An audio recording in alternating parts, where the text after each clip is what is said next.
Assalamualaikum warahmatullahi wabarakatuh. Alhamdulillah, syukurillah, salatu wassalamu ala rasulillah. Amma ba'ud, sahabat Kang Sanil dimanapun berada, berjumpa lagi pada mata pelajaran Akidah Akhlak kelas 12. Kali ini saya akan menyampaikan materi bab 3 tentang adab bergaul, etika bergaul. Bergaul itu sesuatu yang pasti semua orang melakukannya. Kenapa saya bilang pasti? Karena manusia itu adalah makhluk sosial. Orang sana bilang jual politikor, itu artinya makhluk sosial. Tidak bisa kita mengatakan bahwa pribadi kita itu hanya kita. Ada 4 hal yang ditawarkan di sini. Pertama, bagaimana kita bergaul dengan yang lebih tua, dengan orang tua, dengan usia yang tua, atau dengan guru. Kedua, bagaimana kita bergaul dengan teman sebaya. Biasanya teman sebaya itu sangat berpengaruh dalam kehidupan kita. Teman sepermainan, gagalnya kita itu biasanya kadang-kadang dipengaruhi oleh teman sepermainan. Ketiga, etika bergaul dengan usia yang lebih muda. Dalam konsep usia itu 3, yang tua, yang sebaya, dan yang lebih muda. Jadi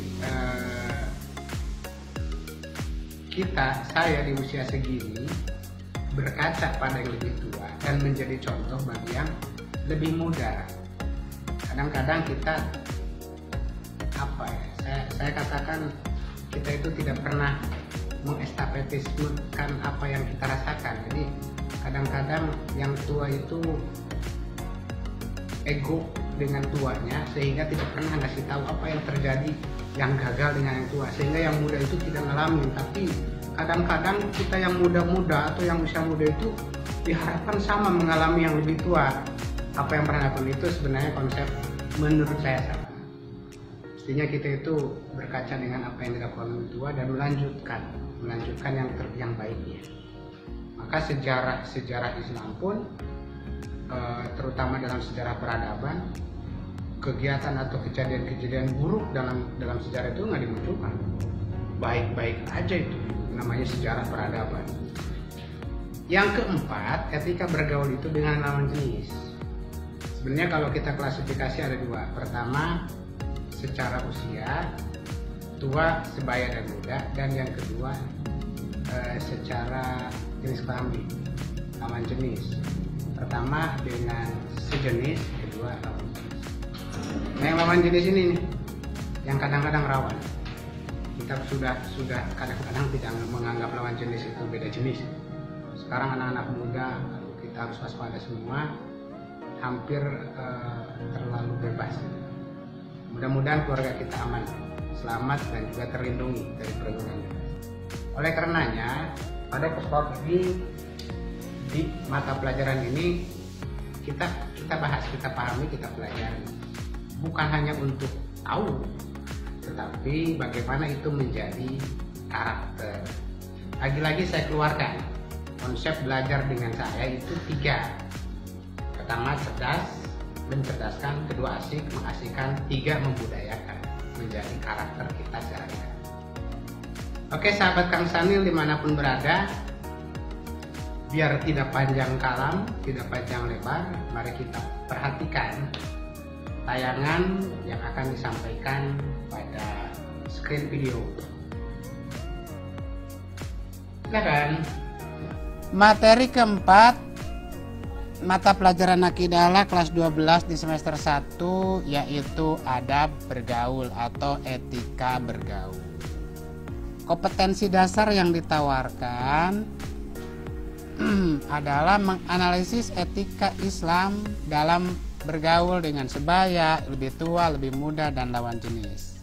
Dengan tujuan siswa mampu menganalisis keadaan peristiwa dalam pergaulan sehari-hari, dan yang kedua siswa mampu mengkritisi keadaan dan peristiwa dalam pergaulan sehari-hari. Siswa mampu bisa membedakan mana yang baik, mana yang pergaulan tidak baik. Apa etika bergaul? Etika bergaul itu aturan tingkah laku untuk berinteraksi, berkomunikasi dengan sesama manusia sehingga terjadi hubungan tingkah laku yang baik antar individu lainnya. Di sini ada 4 macam yang ditawarkan dalam pergaulan, dalam etika bergaul. Pertama, bergaul dengan yang lebih tua seperti apa? Bergaul dengan yang teman sebaya seperti apa? Bergaul dengan yang lebih muda seperti apa? Dan yang tak kalah pentingnya, bergaul dengan lawan jenis seperti apa? Apa yang harus dilakukan? Oke, pertama kali kita akan bahas bagaimana bergaul dengan yang lebih tua. Yang lebih tua itu bisa orang tua, itu ada bapak atau ibu kandung, ada mertua, karena mertua itu tidak ada mantan mertua ya, tidak ada mantan mertua. Walaupun sudah tidak dengan anaknya lagi alias kata cerai, tetap namanya mertua itu selamanya. Kemudian ada juga guru, itu kategori orang tua. Bagaimana cara bergaul dengan mereka? Menurut Imam Ghazali, pertama, mendengarkan, mengikuti arahan orang tua, berdiri ketika orang tua berdiri, tidak berjalan di depan orang tua, mencari ridho kedua orang tua nih, penting ini. Ridho Allah, ridho walidain. Ridho Allah itu ada dalam ridhoan orang tua. Jangan sampai itu orang tua marah, karena syuhtullah fi syuhtil walidain. Bersikap rendah hati terhadap orang tua, ya. Tidak mengungkit-ungkit kebaikan orang tua, dan tidak menunjukkan sikap murung ya dan tajam di hadapan orang tua ya. Sebelum pergi kemanapun minta izinlah pada orang tua. Itu etika bergaul dengan orang tua menurut Imam Ghazali. Selanjutnya, bagaimana etika bergaul dengan guru? Meminta izin ketika Anda bertanya, harus menundukkan kepala, tidak berburuk sangka pada guru. Di media sosial nih sekarang udah gandrung, cobalah etika di media sosial dengan guru seperti apa. Bukan bertanya, minimal ada prolog, assalamualaikum warahmatullahi wabarakatuh, bapak ibu maaf mengganggu, ini nama saya, izinkan saya bertanya begini. Jadi guru pun senang gitu. Jangan tanpa salam, tanpa permisi, tiba-tiba, Bu, nilai saya berapa? Nah itu siapa ini, kan guru juga bingung. Nah itu ada etika bergaul guru, etika berkomunikasi dalam media sosial terus dilakukan. Kemudian beberapa dalil terkait dengan orang tua ya. Dalam ayat Al-Quran dikatakan, a'udzubillahi minasyaitonirrajim, wa qada rabbuka alla ta'budu illa iyyahu wa bil walidaini ihsana imma yablughana indakal kibar ahaduhuma aw kilahuma fala taqul lahumā uff wa la tanharhumā wa qul lahumā qawlan karīmā. Di ayat ini saya tidak akan terjemahkan, berkata yang baik sama orang tua. Fala taqul lahumā uff, janganlah kamu mengatakan jangan pernah menghardik, menyentak, dan berkatalah dengan mereka itu dengan perkataan-perkataan yang baik, yang mulia, yang indah, yang tidak menyakiti hatinya. Dalam hadis, qala Rasulullah sallallahu alaihi wasallam, ya Anas, wakiril kibar warhamis sagir turafikni fil jannah. Ini janji Rasul. Wahai Anas, hormati yang besar, kemudian sayangi yang kecil. Niscaya kau, kata Rasul, akan menemaniku di surga. Hadis dari Ibnu Umar, ra'aitu Rasulullah sallallahu alaihi wasallam wa huwa yastam Fa'ata akbarul qam wa qala inna Jibril sallallahu alaihi wasallam amarani an ukabir. Suatu waktu ketika Nabi sedang bersiwak, lalu Nabi memberikan itu pada orang yang paling tua dalam sebuah kaum. Kenapa? Karena Jibril, malaikat Jibril memerintahkan saya untuk mendahulukan yang ini dalil-dalil terkaitnya nih. Nanti silahkan dieksplor dalil-dalil yang terkait dengan ini banyak di sumber-sumber lain. Yang kedua, etika bergaul dengan teman sebaya. Teman sebaya itu ya teman yang seusia atau tidak seusia pun saya pikir nggak masalah, tapi dalam koridor sepermainan, sepergaulan, sepemahaman. Bisa aja kan kita punya teman sekelas, beda usia, beda umur, 1 tahun 2 tahun, itu masih sebaya. Apa yang dikedepankan? Pertama, tolong menolong. Wa ta'awanu 'alal birri wat taqwa wa la ta'awanu 'alal ismi wal udwan. Tolong menolonglah kalian dalam kebaikan, ketakwaan, dan jangan pernah bertolong menolong dalam dosa dan permusuhan. Ini tolong menolong dalam kebaikan, ketakwaan tentunya. Berkata baik. Kedua, berkata baik, ya kita berkomunikasi baik. Menjaga persaudaraan. Innamal mu'minuna ikhwatun fa aslihu baina akhwaikum wattaqullaha la'allakum turhamun. Jadi orang-orang mukmin itu adalah saudara, ya. Kita harus baik, ya, di antara saudara-saudara kita, dan bertakwa. Sahabat Kang Sanil dimanapun berada, selanjutnya bagaimana kita etika bergaul dengan yang lebih muda. Yang lebih muda itu berarti usianya di bawah kita, beda generasi lah, generasi selanjutnya setelah kita. Sayangi, bimbing mereka kepadalah kebaikan, berikan keteladanan yang baik, berikan apresiasi ketika mereka mendapatkan sesuatu yang berharga, ya. Jangan pelit, nasihati ke arah yang kebajikan, sayangi mereka dengan tulus, tunjukkan kepada mereka mana yang pernah kalian lakukan generasi sebelumnya yang salah, sehingga generasi muda itu tidak mengulangi kesalahan yang dilakukan oleh generasi sebelumnya.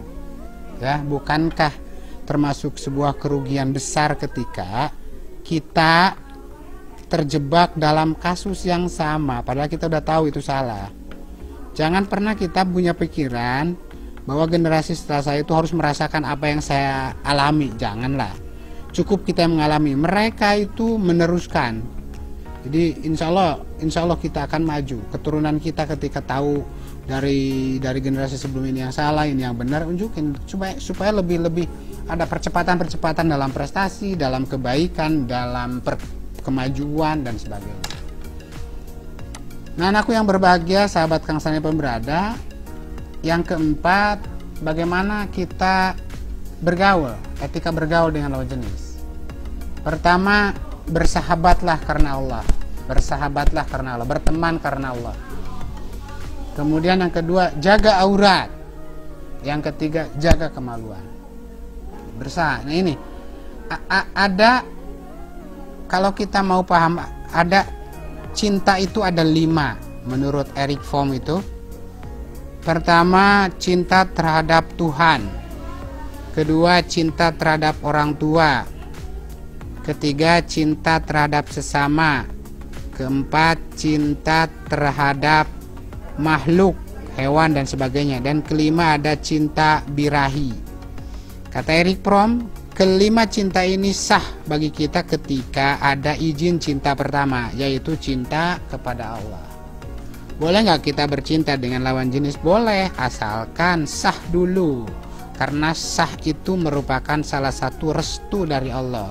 Dalam hal ini berarti harus ada ikatan pernikahan. Tanpa itu nggak bisa. Sahabat Kang Sanil dimanapun berada, penting nggak etika bergaul? Itu sangat penting. Kenapa? Karena etika bergaul itu merupakan salah satu unsur Islam, unsur keimanan, unsur ihsan.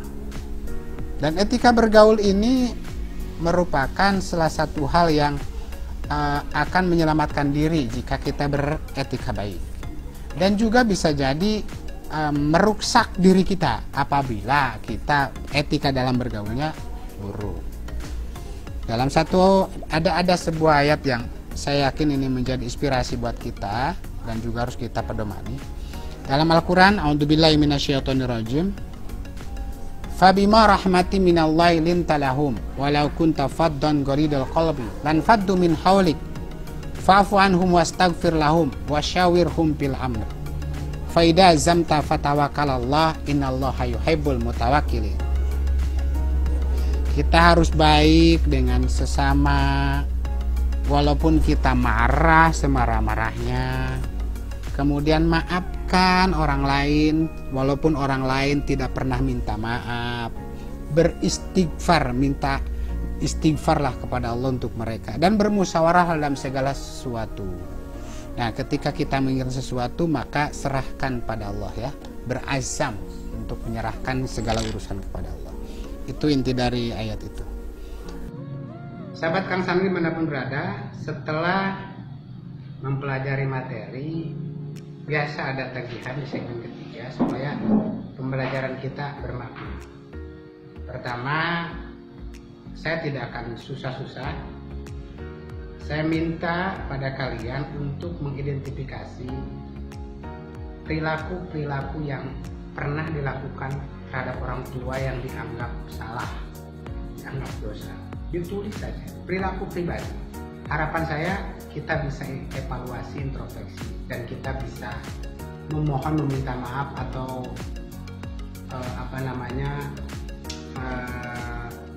mengakui kesalahan itu. Yang kedua, sikap-sikap yang dilakukan ketika berhadapan dengan lawan jenis. Semuanya ada 5 hal. 5 nanti dibuat dalam sebuah portofolio, dan juga ada penilaian yang sikap kaitannya dengan pribadi. Nanti ada isian yang ditayangkan, nanti silakan isi. Itu juga sebagai bukti pengakuan kita atas kesalahan kalaupun itu kesalahan, dan pengakuan itu adalah salah satu dari syarat kita bertobat. Itu saja, mudah-mudahan ada manfaatnya. Mohon maaf atas segala kekurangan. Billahi taufiq wal hidayah. Assalamualaikum warahmatullahi wabarakatuh. Oke.